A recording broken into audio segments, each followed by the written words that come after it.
What's up, everybody? Welcome into a terrible football show, episode 1. My name is Alex Light with Sparky3. Hopefully you're having an incredible day.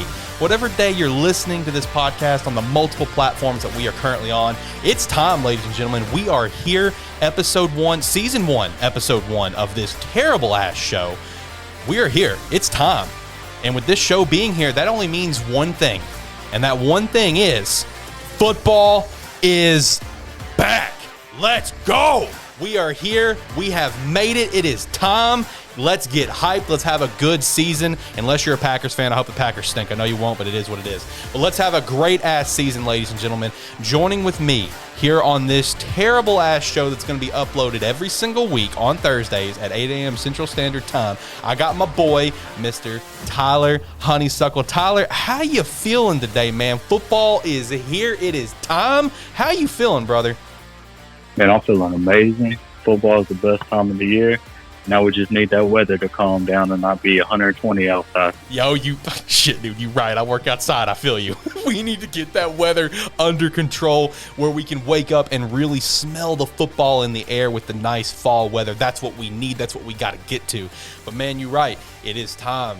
Brother, it is a good time to be a fan of this game. We are back once again. Your Penn State Nittany Lions are starting off strong. We got the NFL kicking off Thursday, the 9th, the launch of this show. Man, we're here. We made it. It's been a long road, but hey, we made it though. We made it. So let's talk about this show real briefly here. Like I said, we're going to be available on pretty much every single platform. Anywhere that you listen to podcasts, we will be there. So make sure to give us a follow no matter where you are. This will also be uploaded on YouTube at youtube.com/Sparky3. Make sure to give a subscribe to the channel. This is an audio only podcast though, no video, but hey, we're still going to be launching up over there on YouTube so you can turn it on, kick back, do some work, and listen to us dumbasses talk about the game that we love. Like I said, Thursdays, 8 a.m. Central Standard Time every single week. Make sure to mark your calendar for that. For this show, we're going to be talking about all the latest news, some general talking points that we think of, giving you NFL predictions every single week. Me and Tyler are going to go to head-to-head all season long to see who can take home the crown for calling these games. We also have our own fantasy league that's going to be going alongside this show. You can go check out that in the description below to see how everyone in our league is doing. Week 1, man, me and you, we're going head-to-head. Week 1, right off the bat, right off the get-go, me and Tyler are going at it. Tyler, how you feeling going into that first matchup? Man, I feel like Dookie. I think he's going to blow me out by like 35 points. He's being modest. He's trying to make me feel better. It's reverse psychology. Don't listen to this guy. Hey, I ain't got no quarterback. I got Jalen hurt. Hey. My team is just hurting right now. Hey. Hey, listen. Jalen could be a top 5 fantasy quarterback by the time this season's done. We don't know. I'm rocking with Aaron Rodgers. He helped lead me to a championship last year. I'm a Bears fan, yeah, but hey, you got to do what you got to do when money's involved. You got to go for the win, and I'm going for the win. I got Aaron Rodgers on my squad. Got Alvin Kamara. That's always a good one there. I've got a pretty decent little squad. DK Metcalf up there. Amari Cooper. I'm feeling pretty good about it. Going into week 1 versus Mr. Tyler Honeysuckle here. But first and foremost, guys, if you could go follow us on Twitter at Terrible FB Show. Hey, shout out to we had a former All-Pro football player give us a follow. Shout out to that, man. Shout out to that. A former Buffalo Bill, in fact. I'm sure that got you pumped when you saw it, Tyler. Man. Hell yeah, it did. Had me ready to go into work. You had to double check that. You're like, wait, hold up. Who followed us? So yeah, go give us a follow. Go ahead. I thought it was somebody pranking us. Oh, shit. Fair, man. Fair. But yeah, go give us a follow at Terrible FB Show on Twitter, where we posting some shit posting our terrible predictions week to week, as well as just sharing the general news. You can also go check out one of my other 2 podcasts, Lighthearted Gamers and Animan Plus. Both of those available on all platforms, as well as video format on YouTube. And lastly, if you want to support us further, the Patreon is a great way to do so, but don't feel obligated. Just be a friend, tell a friend that you're listening to the show. Let's grow the show, and we would appreciate that. With that said, let's go ahead and let's just jump into it, man. We got a couple things to talk right off the get-go involving some cash here. First and foremost, Mark Andrews, all-pro, Pro Bowl tight end out of Baltimore, agreed to a 4-year, $56 million deal. Average per year is going to be $14 million.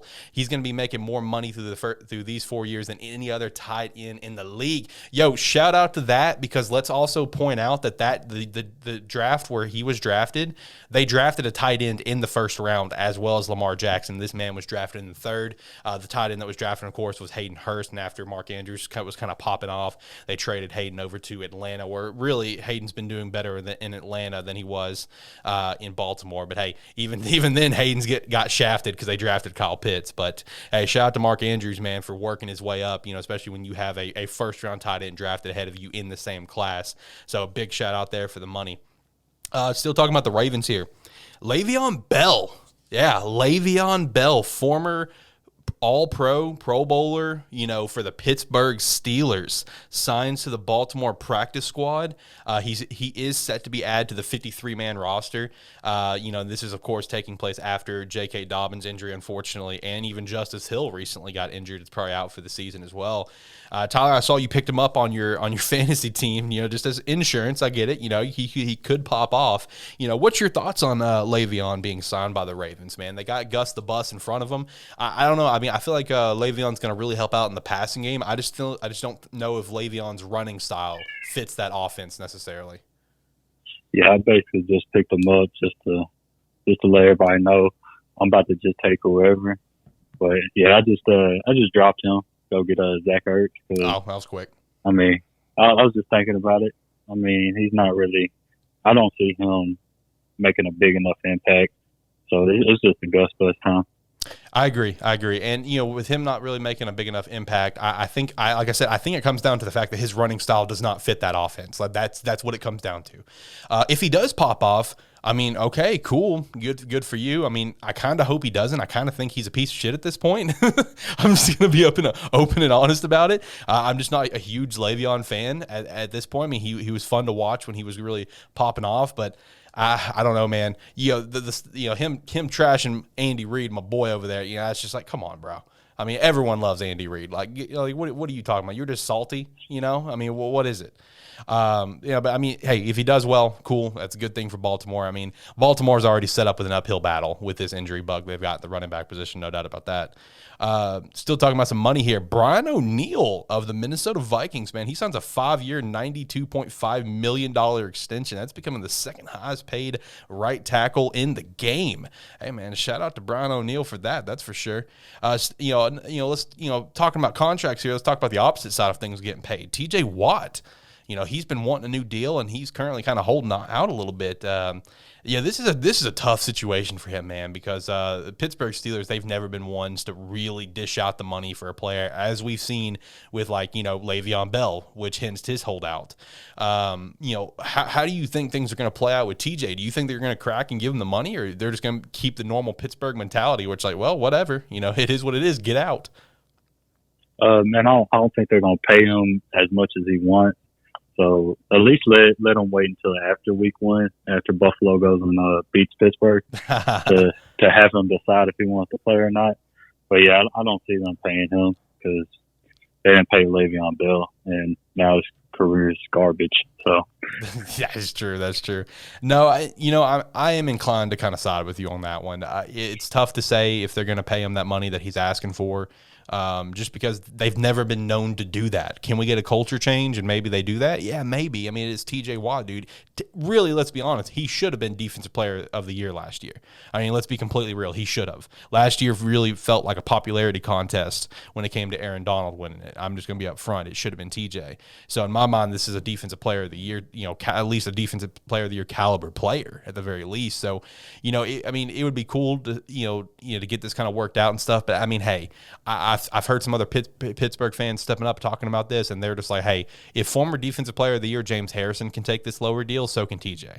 So with that said, man, I don't know if it's going to get done. I mean, I just don't. I think TJ's going to probably not be a Steeler for much longer. He's probably going to keep getting franchise tagged, and he's going to keep holding out or something until he gets traded. I don't know. It will be. I think he'll end up playing this year, but beyond this year, that's where it's going to get a little sketchy. Now, speaking of playing, though, Zach Martin, man, all-pro, Pro Bowler guard for the Dallas Cowboys, arguably the best guard in the league. The only one that may be in super contention with him, of course, Quentin Nelson up in Indy.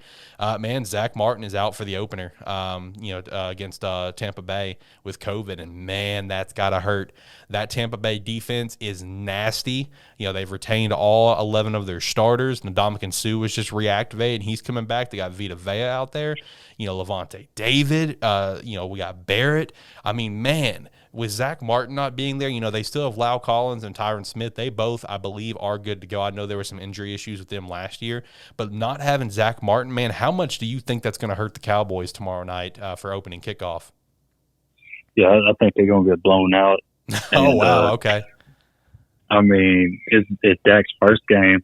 Sure. And everybody's coming back for Tampa, and they're just going to be gunning for him like they gunned for Pat Mahomes. So, true. And especially not having the best guard in football, I mean, they're just going to blow past whoever their backup is. Yeah, I see a big day for the Tampa Bay defense. Yeah, if you got Tampa Bay defense in fantasy, I definitely think they're going to be worth a look for a start, because you're right, man. That front between Ndamukong and Vita Vea, man, they're just going to really tear up that interior. They really, really are. So, man, I don't see good things for the Cowboys on Thursday night. If you're in a betting state where you can use like a mobile betting app, I definitely think taking the Bucs in some capacity is definitely going to be your play there for sure. Because that definitely hurts them. Let's hop over to the other team here in the great state of Texas. We got Tyrod Taylor was officially named the Houston starter, to no surprise to anyone at this point with the situation going with Deshaun Watson. Danny Amendola was also signed by the Texans, but I did also see where Nick Caserio was talking about Deshaun and saying that don't expect him to play on Sunday at all. Don't expect him to really play in the foreseeable future, which we understand that at this point with his situation. But Tyrod being officially named the starter, you as a Buffalo fan, he's a former Bill, of course, Pro Bowler for the Bills, helped lead you guys to the playoffs. I'm sure you're hoping that Tyrod can do something for this flaming garbage truck that is the Houston Texans right now. Oh yeah, Tyrod to me is just like this magic. I mean, I'm always gonna care about him, and he has had some terrible breaks ever since he got cut by Buffalo.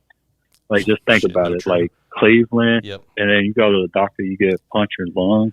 How does that happen? That blows me away. Like, if that doesn't tell you this guy's luck, I don't know what does. Man, Justin Herbert's getting the rewards from it though. So yeah, he is. Maybe he'll do good in Houston, and they'll just be like, I think Bob Watson, he sent him off to Miami or somewhere. That is a legitimate possibility, man. We're still seeing a lot of possible trade talks for Deshaun going to Miami or Philly. Both having, ironically enough, both former Alabama quarterbacks. I know Jalen also played at Oklahoma, but, former teammates of Jalen Hurts and Tua Tagovailoa.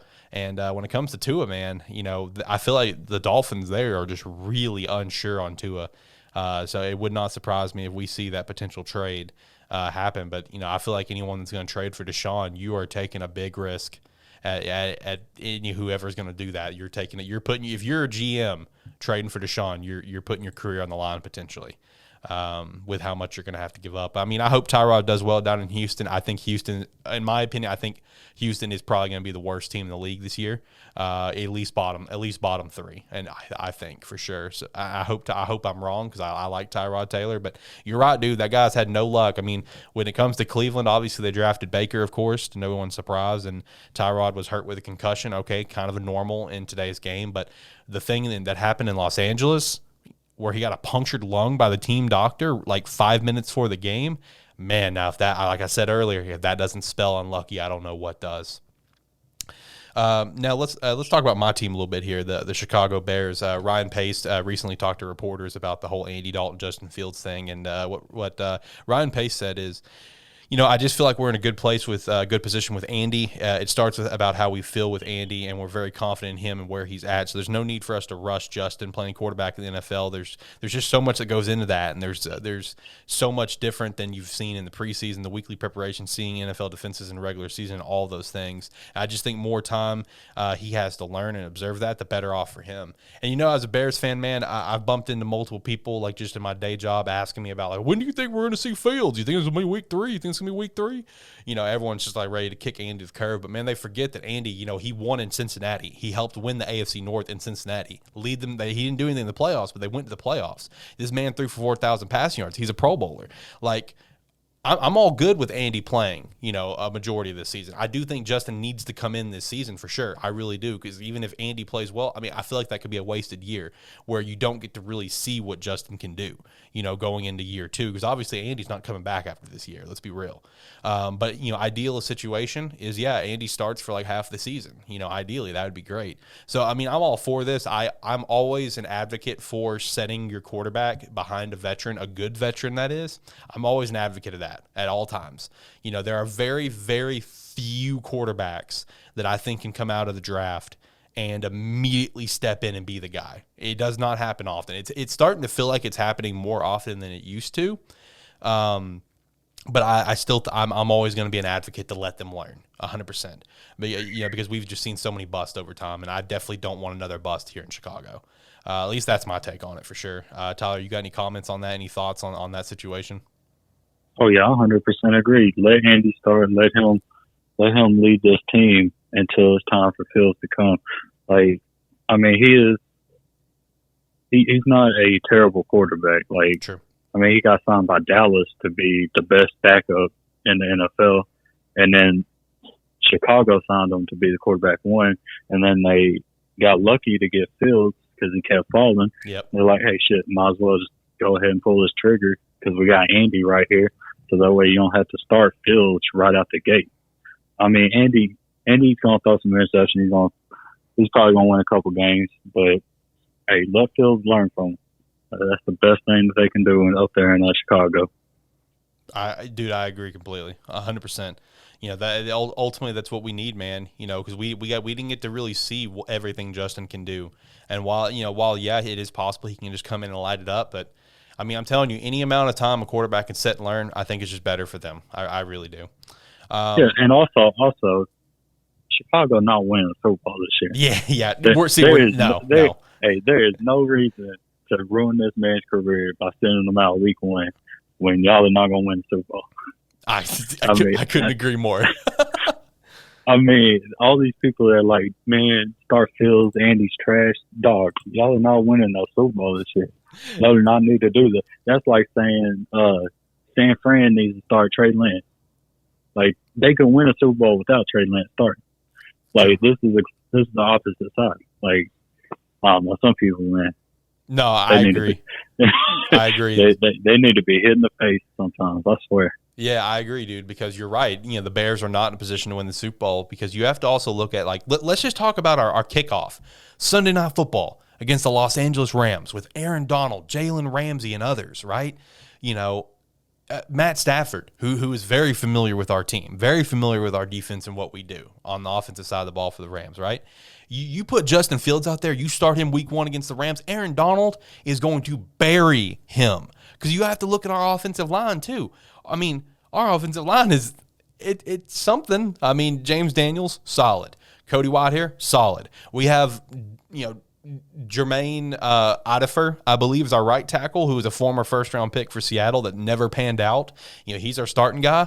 The guy we drafted in the second round, Tevin Jenkins, no one knows what's going on with him with his back injury. So we have Jason Peters, longtime vet, starting over there at the left, who, I think he can get the job done to a point, but he's not what he once was for Philly or Buffalo, right?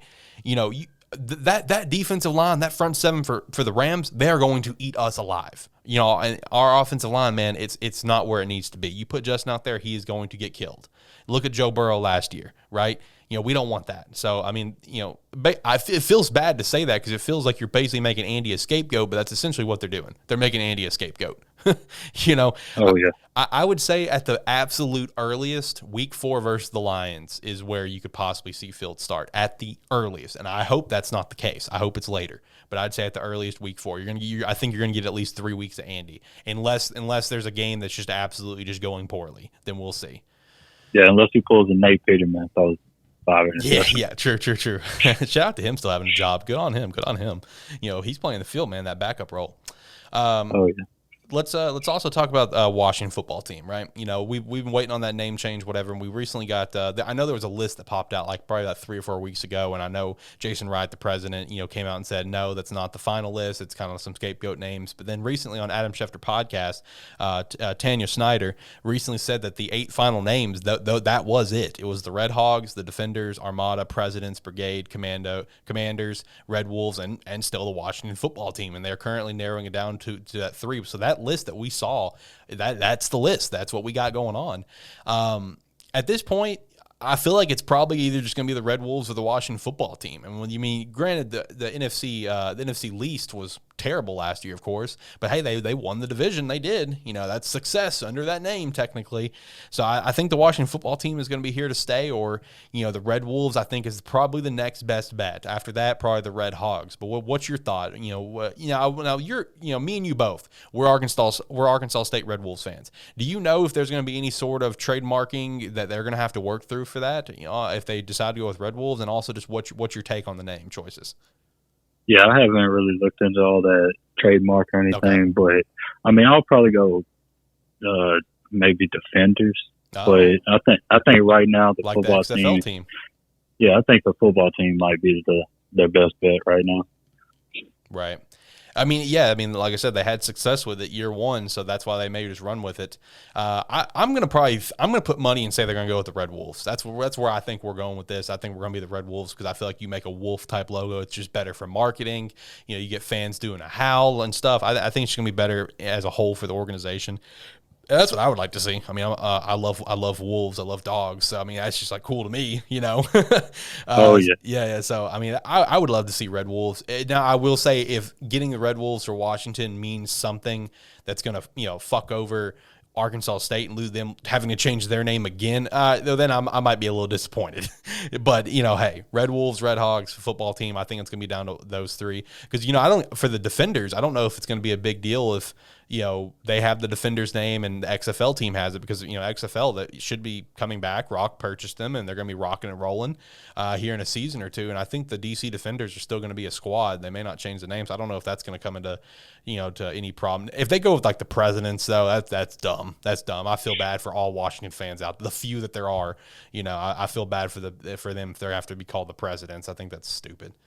Yeah, they need to just disbandon the team or whatever. If they pick president, I think everybody's gonna go boycott them. Yep. I think the R word is a little bit better than the president. Right. True. All right, let's talk about some college stuff, man. First and foremost, let's give a shout out to Todd McShay here. He recently released his top 10 preseason NFL Draft 22 prospects. Coming at number 1, he had Spencer Rattler, quarterback of Oklahoma, then Sam Howell of North Carolina at 2, Derek Stingley Jr., cornerback out of LSU, Kavon, I don't know how to pronounce that last name. Thibodeau. That's what I thought it was going to be. Thibodeau, defensive end out of Oregon. Kyle Hamilton, safety out of Notre Dame. Korea Elam. Is he related to Matt Elam that was a safety at Florida by chance? I wonder about that. I'm not very, very confident, but I'm pretty sure Elam, cornerback, Florida, just like Matt. Got to be. Okay, gotcha. Malik Willis, quarterback out of Liberty. Andrew Booth Jr., cornerback out of Clemson.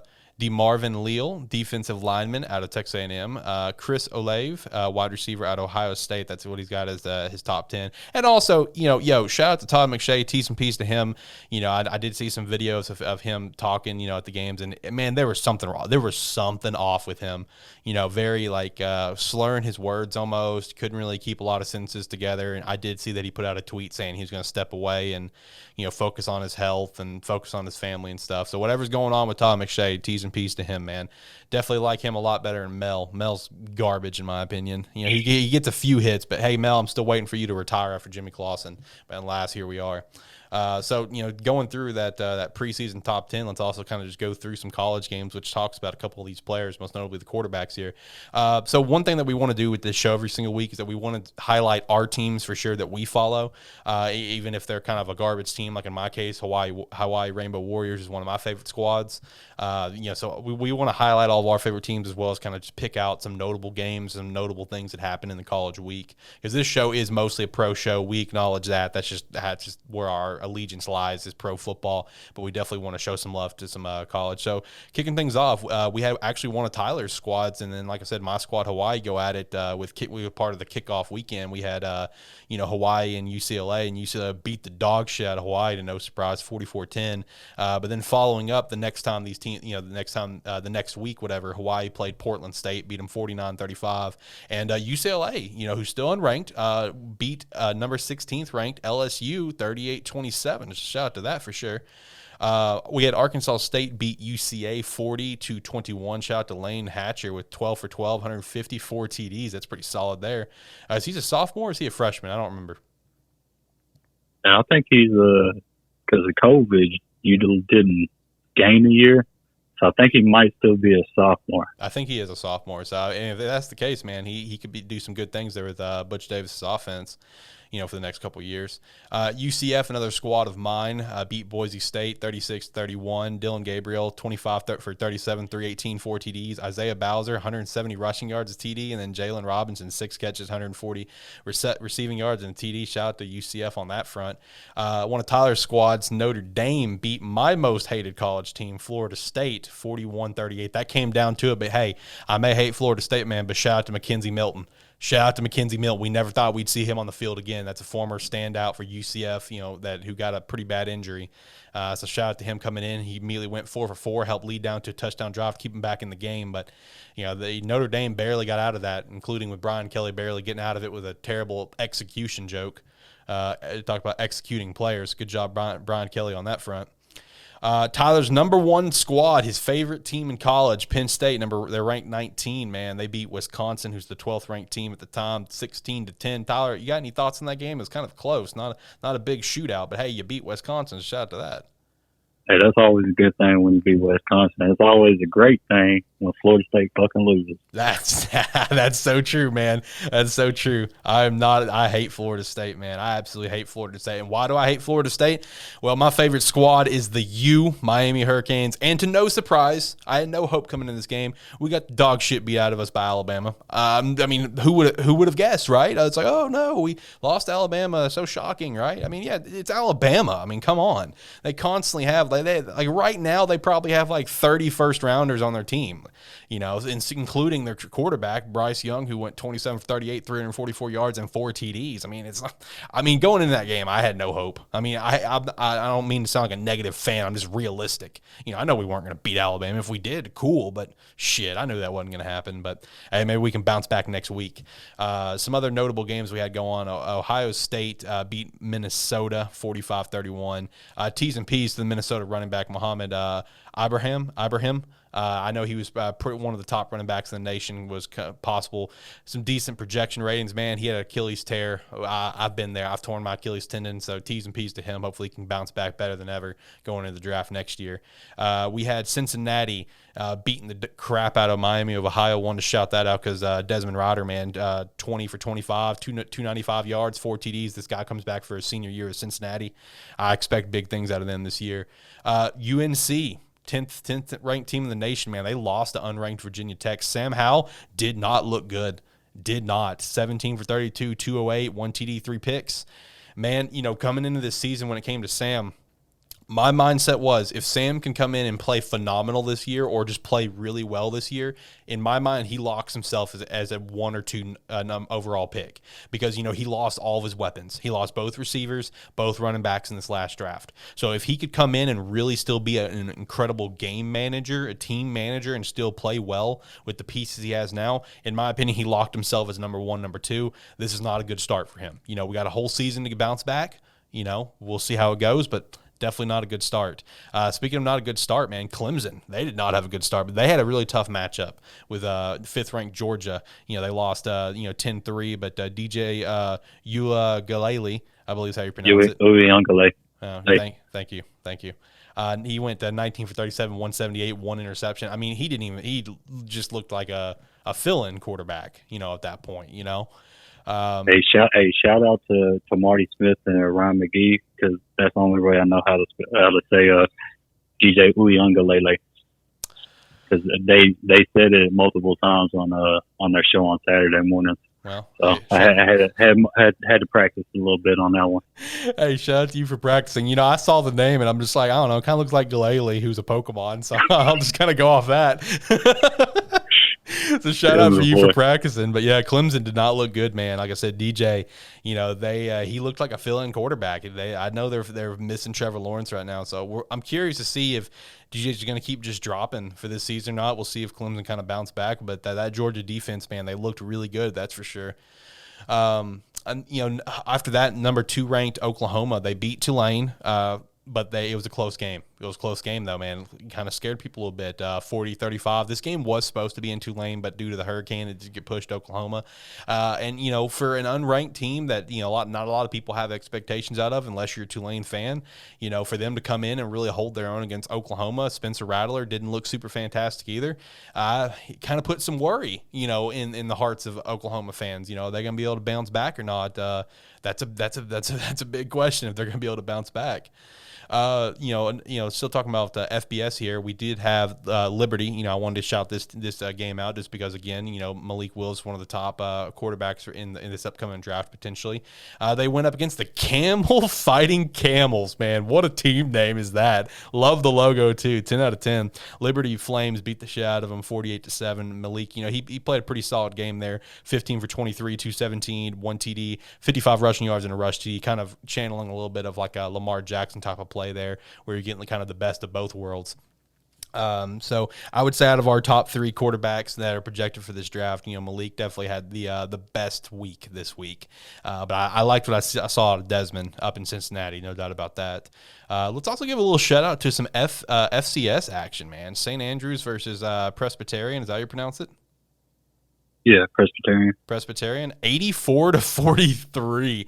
The quarterback for Presbyterian, Ren Heffley, 38 for 50, 538 yards, and 10 passing touchdowns. Also, shout out to the fact that Ren is actually from the town that Tyler and I are from, the town that I'm currently living in. Tyler's not living in this town, but shout out to that. It's pretty cool there. Presbyterian, of course, they do have a new head coach, Kevin Kelly, who is a longtime head coach for Pulaski Academy High School up here in Little Rock, winning a lot of state championships, and most notably being known for the quarterback who never punts, no matter what. Pretty much no matter what. So, Tyler, what was your thoughts on that, man? Are you pretty impressed with his college debut here? Oh, yeah. Like, I watched the starting of the game, and Ren was just on fire. Like, and then I turned the channel, and I came back to it, and they done scored 4 more times. I'm like, it's been 3 minutes. It's like, what happened? And then it dawned on me that Coach Kelly. I'm like, oh, well, that makes sense. Yeah, just high-speed offense. Hey, shout out to the Brown native for being on Sports Center and everything. That was a pretty cool moment. It was, man. Ren was a former walk-on for, I think it was Michigan. Wasn't going to really get a chance and transferred there. He was familiar with Kevin Kelly, so definite shout out to that. Shout out to that game. It was a pretty cool moment there. Pretty cool moment. Hey, a fun fact: he was the valedictorian for Bryan High School, so I heard his little speech at graduation. Oh, okay. Hey, that's what's up.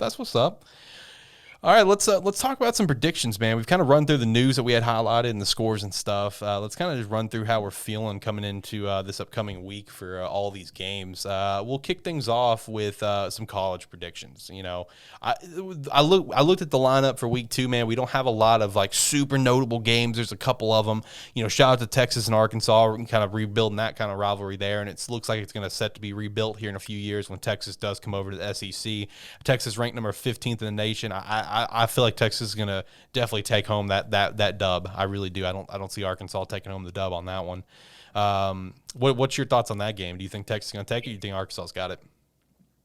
See, I want Texas to win, but also want Arkansas to win.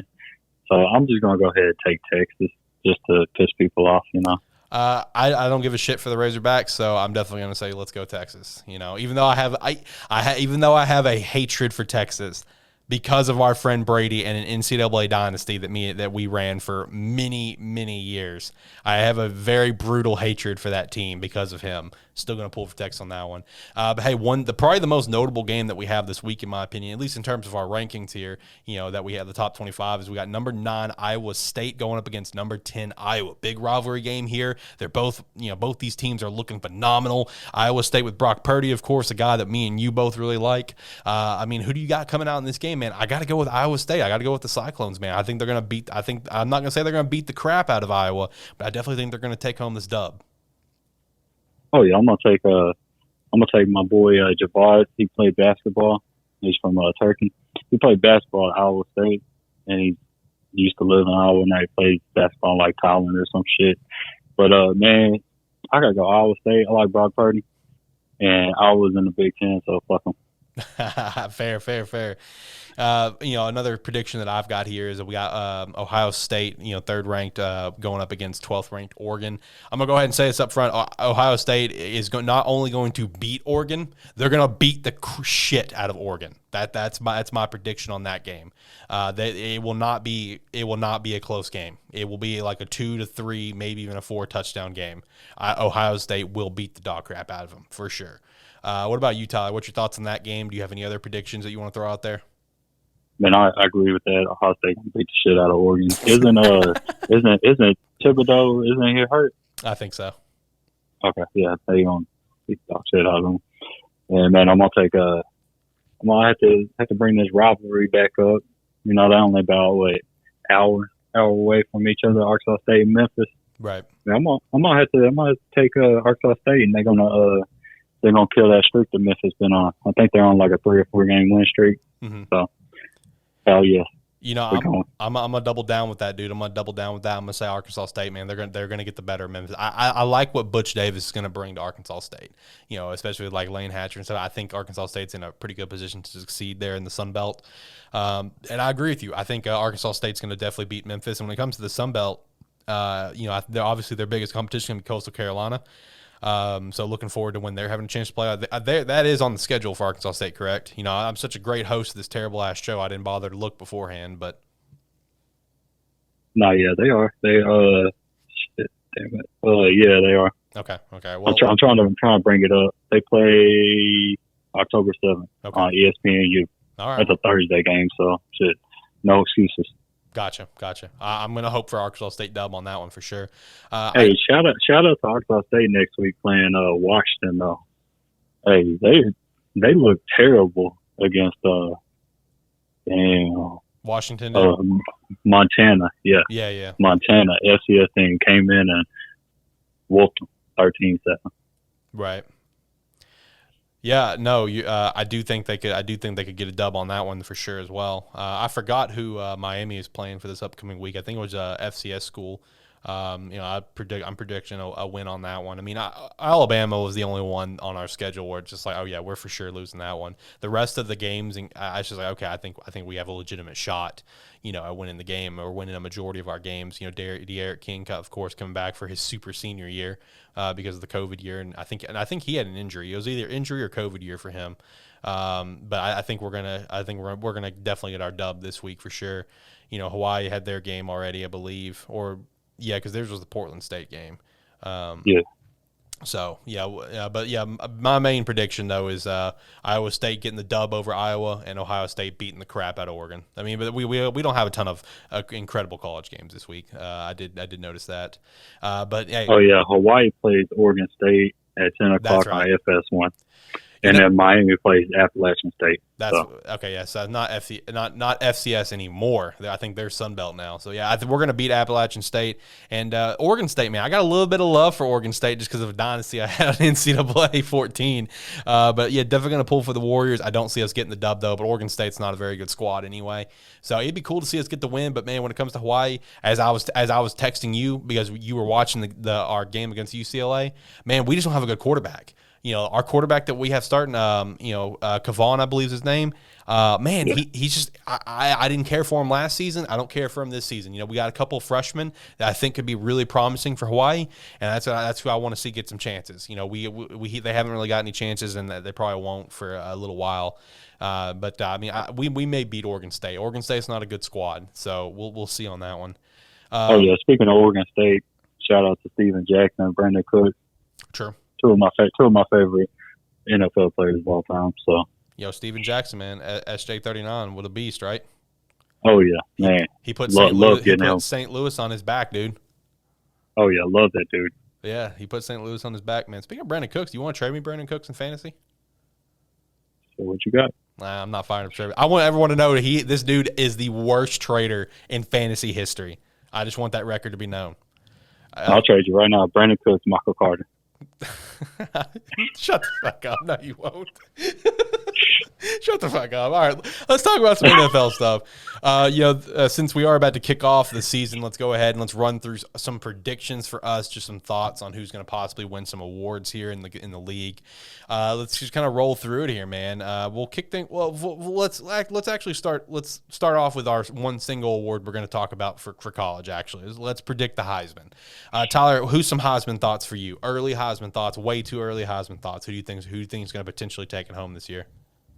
Man, I think the millionaire in Alabama. I think, man, True. Bryce Young, he did pretty good. But also Rattler, like once he starts getting that Big 12 competition, he'll start to shine a little bit more. Okay. Yeah, that's my top two. I don't really care about. It's a 2-man race right now. Right. So you don't think C.J. Stroud with Ohio State's not going to have an opportunity? I mean, he will, but I'm focused on them too right now. Maybe halfway through the year, I'll start looking at other people. And I'm assuming with how poorly he played week one, Sam is off your radar because that's how I feel. Oh yeah, he's not even first round in my opinion. Oh, okay. For me, I'm definitely going to go agree with you on Bryce and Spencer, but I got to throw my boy Desmond out there from Cincinnati, man. I think he could make some noise and put up a legitimate argument for it to get him maybe at the show. But I think it's probably going to be Bryce, man. I think Bryce is going to be the one to actually take it home. Bryce, man, he really showed a lot, and plus with all the talent he's got around him, it's going to be hard not for him just to completely succeed. With that said, now let's actually talk about some NFL stuff. We'll start off with a couple of rookie ones. Defensive Rookie of the Year, man. Who's some potentials that you see that could possibly take home that award? I mean, I see Michael Parsons. That's right. I'm gonna think he's gonna win it just because he's taking over Sean Lee's spot, and right. And then that defense is gonna be on the field a lot because Dak's going to turn the ball over a lot. Because they ain't got Zach Martin right now. Fair. But also another guy who Dallas should have took, Patrick Surtain. Oh, wait, time out. Hold up. Never mind. I flipped them. That's my fault. No, yeah, I think Patrick going to be You think Carolina should have took him? Because Carolina took J.C. Horn right before Patrick. Yep, that's what I was thinking. Yeah, I got Patrick. Okay. Yeah, I definitely think Patrick could definitely pop off for Denver 100%, because he's got such a good front seven that's going to allow him to shine. You know what I mean? With Von Miller and Bradley Chubb up there in the front, that's going to help him be able to create plays in the secondary. So you're definitely right on that one, and Michael Parsons as well for sure. I agree with Michael Parsons. For me, I'm actually going to go with J.C. Horn if we're talking corner. I'm also going to talk about my boy from Miami up on your squad, Greg. I'm going to talk about Gregory Rousseau, I believe is how you pronounce it. I'm horrible with last names, man. If you guys listen to Animan Plus, you guys know how terrible I am at pronouncing anything. But I'm gonna give him as a potential. I know there's Jalen Phillips who got the chance to stay home down in Miami and he's playing for the Dolphins. But man, I like Greg. I like Greg a lot. I also think Asante Samuel Jr., second-round pick, cornerback for Los Angeles Chargers. I think he's going to have some potential. And Kitty Pry up in Indy. I'm actually going to, believe it or not, out of all these guys, I'm going to say Kitty's going to he's going to be the one to actually take home the prize here. I think he's going to be defensive rookie of the year. See that. I could see that happening. Now, what about just rookie of the year? How you feeling on that one, man? Right now, man, I'm thinking Mac. He's set up perfect up there in New England. He is. Like, that's the perfect situation. Getting Cam out the locker room, that's just handing over the keys to him. Yep. Because what I heard was that Mac was teaching Cam the playbook. Yep, I saw that too. I mean, I don't know if that's true or not, but if it is, damn, he kind of fell off a little bit, don't you think? Yeah, no, I agree 100%. Mac, in my opinion, is the front runner for Rookie of the Year at this point because of the situation he's in. Oh yeah, and then I think Najee Harris from Pittsburgh. Sure. They're just gonna hand him the keys, let him run everywhere, let Big Ben get a little break from getting sacked all the time. True. So I think Najee's gonna have a marvelous year, and then Zach Wilson, like he's what everybody wanted Sam Darnold to be, but he actually has people around him that's gonna let him succeed. Because Sam he just got thrown out there to the wolves. Basically had just a suit out there on the sidelines, not really showing him anything. So I think Zach Wilson is like the third best to win Rookie of the Year, but Mac Jones he's a front runner. I definitely agree on Mac Jones being the front runner, and the thing about Zach, dude, and it's funny that we're talking about this because going into the draft, I thought Zach was, in my opinion, I thought he was going to be set up to be a bust. Okay, I'll go ahead and say that up front right now because we'll see if I eat my words or not. And I kind of felt the same way about Mac. I really did. Mac is, they're both kind of showing me differently. And I don't know why, man, but my gut is telling me that the Jets are going to shock people this year. And I'm not sitting here saying that they're going to win the division. That is the Bills or the Patriots division to win. Okay, Jets are probably going to come in dead last. They're going to get a top 10 pick again. I'm going to go ahead and say that right now. But Zach, I feel like is going to show some flash. I think the Jets could be like what the Chargers was last year, where they just can't win games, but they're showing flashes. Because you're right, Zach is set up pretty well, man. Between Michael Carter being a potential stud, potential being keyword, they have Corey Davis, who's going to get a lot of targets for him. And for the first time in a while, they actually have a decent line being built. Morgan Moses on the right side, Mekhi Becton on the left, AVJ in the middle. I mean, like, you're building a good line to help protect Zach to let him cook. So, I mean, I think Zach is going to shock some people, but if we're talking about Rookie of the Year, I think Trevor Lawrence is going to have a decent opportunity because he's going to have – I think he does have a decent squad around him. It's just the offensive line that worries me. I think in terms of receivers and running back, I feel like he's in pretty decent shape. He's gonna have a lot of opportunities to sling the ball is why he's going to be in that contention. I'm with you on Harris in Pittsburgh, and I'm also going to throw out there Kyle Pitts. I think he's a legitimate chance. I think even though he's a tight end, I think Kyle Pitts has a chance to really, really shine there in Atlanta. I don't think Atlanta's going to be super great, but hey, you still got a gunslinger in Matt Ryan who can throw the ball really well. I think Kyle's going to get a lot of opportunities, especially with them losing one target in Julio. Those targets are not going to go to Kyle. So we'll see on that front. But what about the Defensive Player of the Year? How are we feeling on that one, man? I feel like this one's pretty straightforward. Yeah, I think it is basically a two-man race. It's Aaron Donald, and if he gets paid, T.J. Watt. Yeah, I agree. T.J. Watt, Aaron Donald. The only other one that I would say to watch out for has got to be Chase Young. It's got to be Chase Young. I think Chase Young is going to be a legitimate possibility to watch out for. What about Offensive Player of the Year? How you feeling on that one? Yeah, I got to go with Joshua Allen. Yep. I got to go with the obvious at Mahomes. But, man, I'm just going to throw a curveball out here. We're going to go Stephon Diggs. Okay. Hey, he's going to get a lot of targets, and he's going to get a lot of catches, a lot of yards, hopefully a lot of touchdowns. Okay. All right. I respect that. I mean, Michael Thomas was the last receiver to do it in 19, so it's not out of the realm of possibilities, that's for sure. For me, I mean, you got to talk about Derrick Henry first and foremost. You got to talk about Derrick Henry. He's the reigning winner right now. He's going to be poised to win it again. Patrick Mahomes, of course, Alvin Kamara, Devontae Adams. I'm with you on Josh Allen as well. And I'm also going to throw Kyler Murray, man. I think Kyler Murray's being set up for a big year, and that actually leads me over to our NFL MVP conversations. I mean, I have 4 picked out, and Kyler Murray is actually one. I'm going to throw out there that Kyler Murray could be an MVP this year. Kyler Murray, Josh Allen, Patrick Mahomes, Aaron Rodgers. Those are my, I think, top 4 best to possibly win this MVP. How are you feeling on that? Once again, it's just a 2-man race. Josh and Pat. Yeah. Josh and Pat. That's the safe choice. Now, if I was just to throw a curveball out there, I'll probably say, I'll probably go Aaron Rodgers. I mean, it's his last year, pretty much. Yeah, it is. It's his last year in it. And obviously I'm a Bears fan. I hate the Packers, although I do like Aaron quite a bit, and I will give a lot of credit to the Pat McAfee show on me becoming a fan of Aaron. Aaron's just a really funny dude. I would, even though I'm a Bears fan, I know other Bears fans are going to potentially crucify me for this. I would love to see Aaron Rodgers win another MVP and do really well this season with the Packers, and then just give them the middle finger and head out. You know what I mean?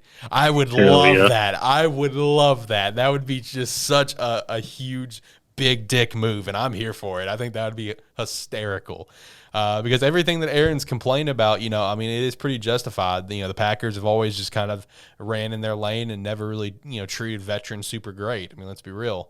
So, I mean, hey, I think it would be hilarious if that's what happened. That now carries us over to our game predictions that we're going to start here. We are going to be tracking how we're going to do every single week, see who's going to take home the crown here, see who's going to be the best of the best, the top of the top. All right, so let's go ahead and kick things off with the Thursday night game. Kick off, baby, of the season. Dallas at Tampa Bay. Tyler, I'm assuming you're going TB, right? Easy. Yeah, easy pick. Hammer it. If you can bet, hammer it. Next up, we got Jacksonville at Houston. Who you got? Yeah, I'm gonna go double T Tyrod Taylor in Houston. Okay.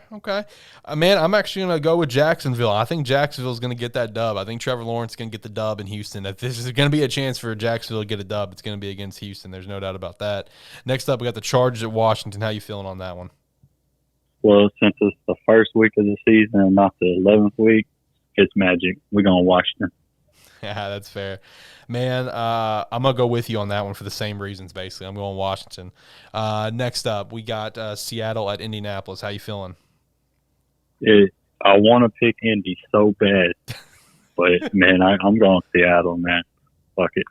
I'm going to actually go Indy. I'm going Indy on this one. I know Carson's set to play for week 1, and I feel like Carson, man, I feel like he's going to change some minds on him, on how people feel about him this first week. So we'll see how that one goes. The Jets at Carolina. This is a very interesting game. Man. Sam Darnold of the Panthers going against his former team, who's now drafted Zach Wilson. Ooh, this is gonna be an interesting one. How do you think this one's gonna go? Man, I hope Sam Darnold goes to about 358, about 4 touchdowns.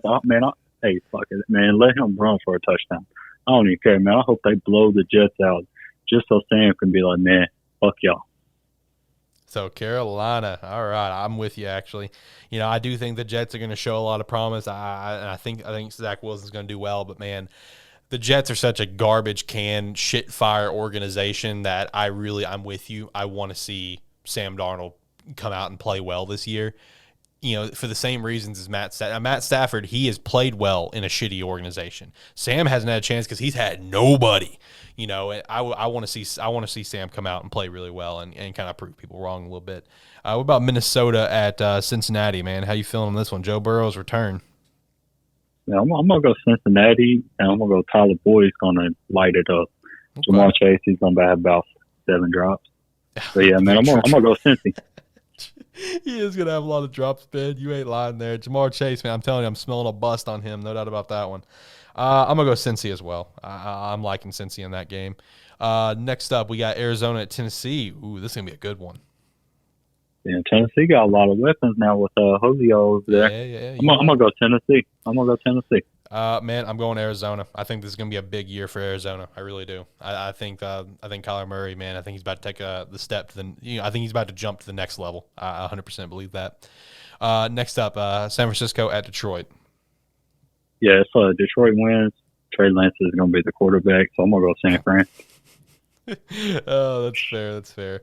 Man, I'm going to go San Fran as well. I like that defense quite a bit. Pittsburgh or Buffalo. This is going to be a tough game for you, but I'm assuming you're going with your Bills, right? No, I'm just kidding. Yeah, I'm going Buffalo all the way. Buffalo, go Bills. All right. That is a tough one, man. But I'm gonna ride with you on that. I'm gonna ride Buffalo. I think that's gonna be the squad. Last noon game we got here is Philadelphia, Atlanta. How we feeling?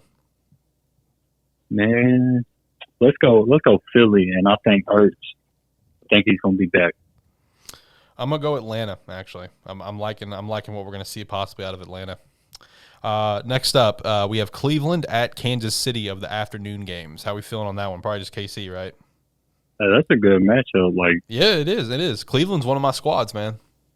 Can we just sit here and just think about the two teams that are going to finish behind Buffalo this year? Yeah. But I'm going to go Kansas City on this one. I got to go with you, man. I like Cleveland. I would consider Cleveland my second favorite team in the league, of course, behind my Bears. But man, I got to go KC. I think they're just too strong. Next up, we have Green Bay at New Orleans. This game is being played in Florida because of the damage that has taken place in New Orleans. T's and P's to everyone down there. Hopefully everything's going okay. Hopefully we can get everything built and back into action. But how are we feeling about Green Bay going to visit the Saints in Florida? Man, this is what I call a petty poll right here, because you got Rodgers being petty to the Packers, and then you got New Orleans being petty to the Packers fans by making the game in Jacksonville because it cost more for the Green Bay fans to get to Jacksonville. So for that, I'm gonna pick New Orleans. Okay, New Orleans. Because I love the pettiness. Okay, I'm gonna go with Green Bay, man. I think Green Bay is gonna put on a show. What about Denver at the Giants? Teddy Bridgewater. Man, I always want the Giants to be good, and they tell me every single year, yeah, it's not our time. So I'm gonna go Denver on this one. I'm going Denver simply because I think the Giants are gonna be one of the worst teams in the league. I think you're gonna get to see this year that Daniel Jones is a bust. Not as much as Dwayne Haskins was or is so far. We'll see how Dwayne can do in Pittsburgh, but I definitely think Daniel Jones is not gonna be the guy. Last afternoon game we have Miami at New England. Man, I'm going New England. I think Mac is gonna just beat the crap out of Tua. Oh yeah, easy, New England. Man, you know Tua's got to feel a little pressure about this game. Oh yeah, because he's probably gonna get as soon as Houston decides they want to let Watson go, his job's over. True. What about Sunday Night Football? Chicago at the Rams. It's my squad, the Bears, man. But, I can't just pick my team just because they're my team. I got to be realistic here. I'm trying to take home the crown for calling these games. And I just think it's going to the Rams. I think the Rams are going to beat us, man. That defense is too good. Our offensive line's in struggles. And I think Matt Stafford's going to turn some heads this year. I got to go with the Rams. I'm going to shock you. I'm going to take the Bears. Man, it would be some shit. I'm going to take the Bears. It would be some shit if the Bears win and I didn't pick my squad. Now, I will say this. If we do beat them, there is a part of me, a small part, that won't be surprised because we have had the Rams number the past couple years. We have. The past couple times that we've played the Rams, even in the Trubisky area, we've beat the Rams. So it's possible. It's possible. I'm still going to stick with the Rams for my official pick here. And finishing things off here with Monday Night Football, kind of a lackluster game in my opinion. We got Baltimore going to Vegas. I'm picking Baltimore. How you feeling? Man, I'm gonna go Vegas on this one. Okay. All right, well, we got through all of our predictions. That pretty much wraps up the show at this point. We've run through kind of all of our news, our predictions and stuff. That's going to be kind of the flow of the show every single week. We may mix things up a little bit. We may come up with some different talking points that we want to personally throw in there, like favorite players or whatever. And, we'll, as the week kind of goes on, we'll continue, the weeks kind of move forward. We'll kind of get some Super Bowl predictions and stuff like that and kind of talk about rankings in college and stuff, just as things kind of go forward. But I think that's going to wrap it up for this episode. I feel pretty good about it. Good kickoff off to the show. Football is back, baby. We're feeling it. We're hyped. We're ready to get this started. You know, for me as a Bears fan, this season is just all about promise. Just show me some promise. Show me some flashes for the future. Meanwhile, for Tyler, it's Super Bowl time, baby. The Buffalo Bills, they are ready to make a run. You know, we're here to get after it. You know, I got my Canes in college. I'm hoping for a decent season. I mean, we're not going to win a championship. I'm being realistic. I'm not trying to be negative. You know, you got Penn State, could possibly make some big waves. You know, we're feeling good about it. But, Tyler, you got any last thoughts, anything that you want to throw out there before we officially get out of here, man? I hope you lose in fantasy this week. True. Go Bills. Yeah, Tyler and I are going head-to-head with fantasy this week. We are going to be giving you guys some fantasy predictions kind of moving forward, about maybe some different players to kind of start and bench, etc. So definitely look forward to that. Make sure to go check out our fantasy league. That link will be down in the description below. See how everyone's doing. Tyler, I'm gonna beat the dog shit out of you with fantasy. I got you. I'm gonna beat you in fantasy. I'm gonna beat you in these predictions. I'm gonna take home the crown. So, I hope so. When are you gonna trade me Brandon Cooks for Mark Carter? We doing that? We firing it up? Yeah, you know I'm always ready to fire up some trades. Yeah, he's always ready to fire up some garbage ass trades. That's what he's ready to do. Because ain't nobody accepting this shit. Yeah, okay. All right, maybe guys. it'll be better if somebody accepts it. Okay, all right, if you say so. But hopefully you guys enjoyed this episode, this first episode for the show of Season 1 of A Terrible Football Show. We're hoping the show sticks around for many seasons to come. We're going to get some different people in here as well. We got our boy Brady. I got one of my boys, Drew, that we're going to try to bring into the show as a guest from time to time, talk about how their squads are doing, just talk about their thoughts of what's going on in college football or pro. It's going to be a good time here at this show, man. We don't take ourselves super serious, and that's all what this show is all about, is just kicking back, talking about the game that we love. Make sure to give this video a like if you're watching on YouTube. Make sure to react to it no matter whatever platform you're on. Go follow us at Twitter at TerribleFBShow. If you're into video games, I have Lighthearted Gamers. If you're into anime and manga, I got Anime and Plus. Go check out either of those podcasts, available on every single platform in existence, basically. With that said, until next time, guys, have an absolutely phenomenal day. Cheers to everyone. Cheers to all your favorite teams. Hopefully everyone's teams are doing phenomenal in college, or they're set to be great. Hopefully all your favorite NFL team this week does incredible. Until next time, guys, we'll see you next week.